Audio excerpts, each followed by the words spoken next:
What makes a person a Christian is not that he doesn't get discouraged, or not that he doesn't sin and feel rotten about it. That's not what makes a Christian. What makes a Christian is the connection that discouraged people and sinful, guilt-ridden people have with Jesus, and how they think and feel about their discouragements and their guilt-ridden consciences. That's what makes a person a Christian. So we're moving inside the Psalms to learn how to think and feel about our oppression and our guilt feelings and our sins and our discouragements. So I hope you're getting a pattern here. You don't become a Christian with the expectation, no more discouragement in my life, and no more sin, and no more bad, crushed feelings.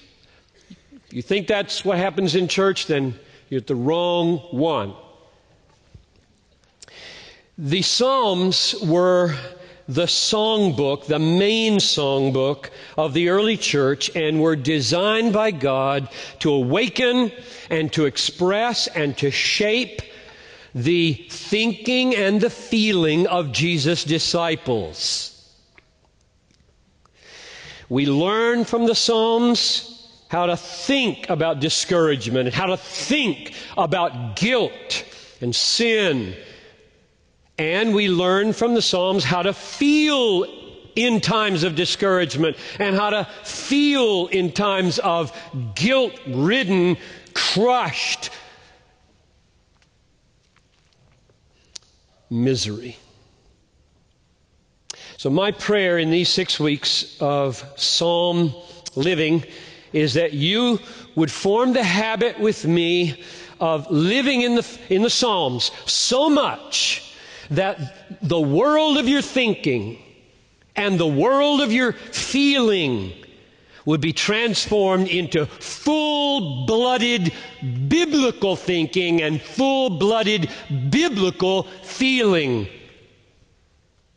When you're discouraged and when you're guilt-ridden, and we'll be picking out a few other emotions in the next 3 weeks. Psalm 51 is one of the few psalms that are pinpointed as to where they came from and why. So look at the heading with me. To the choir master, a psalm of David, when Nathan the prophet went to him after he had gone into Bathsheba. Now, the story of David and Bathsheba is pretty well known, but you need to hear the crisp, simple, straightforward account from 2 Samuel 11. Let me just read it to you. It happened late one afternoon when David arose from his couch and was walking on the roof of the king's house, that he saw from a roof a woman bathing. And the woman was very beautiful. And David sent and inquired about the woman. And one said, "Is not this Bathsheba the daughter of Eliam, the wife of Uriah the Hittite?" So David sent messengers and took her. And she came to him, and he lay with her. Then she returned home, and the woman conceived, and she sent and told David, "I am pregnant." So straightforward, so unembellished. He tries to cover his sin immediately by calling Uriah, the husband, home from the battlefield to get him into the house, to go to bed with her, to have sex, so that he'll think it's his child. Didn't work. Uriah is a man of great character. He will not have sex with his wife while his comrades are on the field laying their life down for the kingdom and the king. So David arranges to have him killed so that he can quickly marry her, so that it will look like it was a legitimately conceived baby. One sin on top of another. God sends Nathan to David. Not an easy job. 2 Samuel 11, at the end,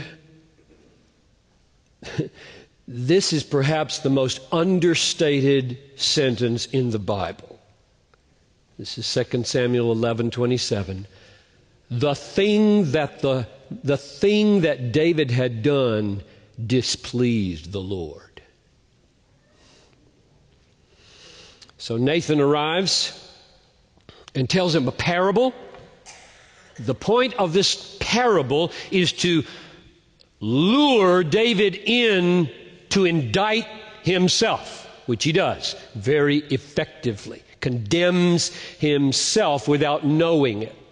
And Nathan says, "You are the man in the parable."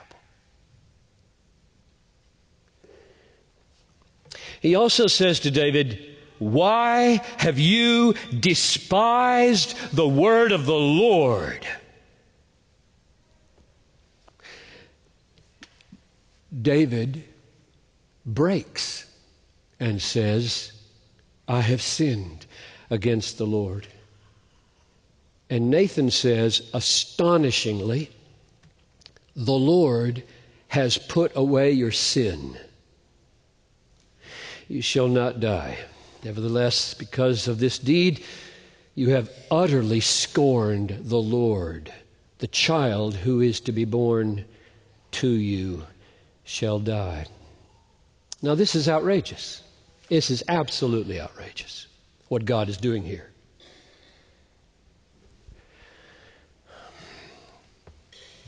Uriah is dead. Bathsheba is raped. The baby will die. Deceit is everywhere. And just like that, God says, "I have taken away your sin. I'll pass over your sin." Just like that. This is outrageous. No judge who is righteous can do this. Rape, murder, deceit, a baby dead, and he just passes over. Now, the outrage that we feel when this happens would be justified,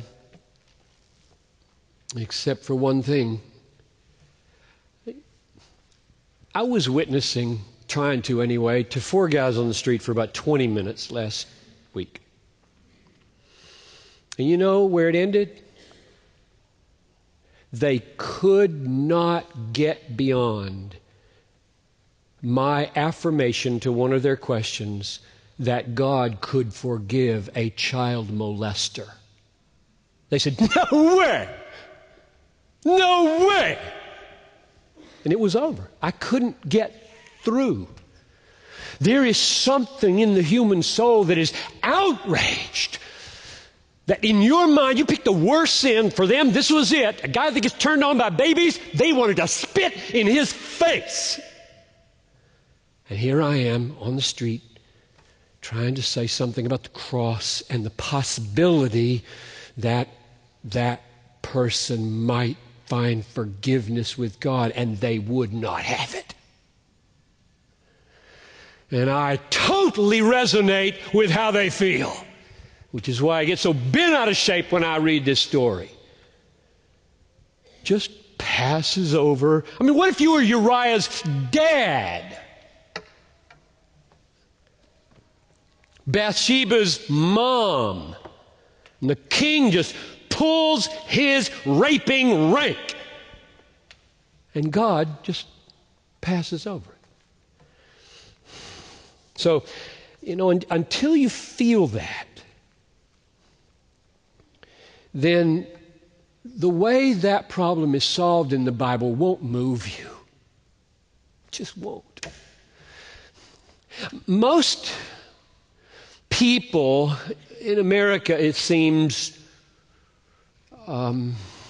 think when they're not thinking about situations like this, that God owes them forgiveness. And it's a piece of cake. I'm not so bad. I'm surely no child molester. And we've got this figured out.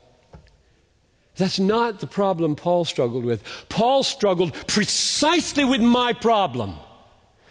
How can God be righteous and just pass over? That's the word used there in this text. So here's Paul's solution. Romans 3:25. This sentence in Romans 3:25 and 26 is probably the most important sentence in the Bible on how Christ relates to the Psalms, or Christ relates to all of the Old Testament. Okay, I'm going to read it to you. Maybe the most important sentence in the Bible. This is Romans 3:25. God put Christ forward as a propitiation by His blood. That means a wrath-removing sacrifice by His blood to be received by faith. This was to show that God is righteous. That's why He died. He died to prove God is righteous. Because, now here's my problem being solved. Because in His divine forbearance, He had passed over, same word. He had passed over former sins. You bet He did, and it's outrageous that He did, unless this works. So if you're an unbeliever in this room right now, and you feel some of this outrage, then know that your forgiveness is at stake. Can you be forgiven?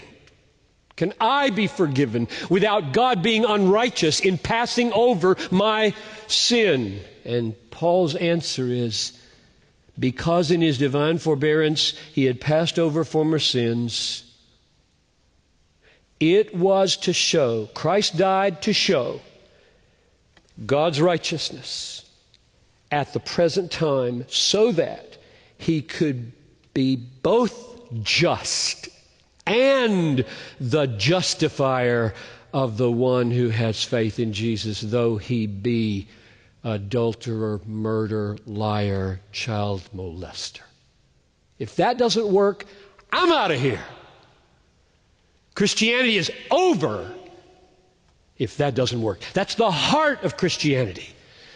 God put Christ forward to make it possible for a judge at a bench to pass over rape, murder, lying, and child complicit killing and still be a just judge. If that doesn't work, nothing works. And there's nothing but horrible injustices in the world that will never be set right. But if that works, we've got the best news in all the world for the worst people in all the world, including ourselves.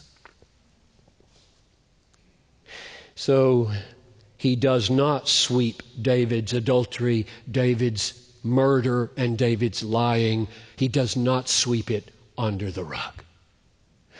God, now this is why I said that sentence is the most important for understanding the relationship to the Old Testament. God in the Old Testament looked upon the faith of a David in the inexplicable, mysterious mercy of God towards sinners, looked into the opaque future of a coming redemption somehow. We know how, but he didn't know fully how.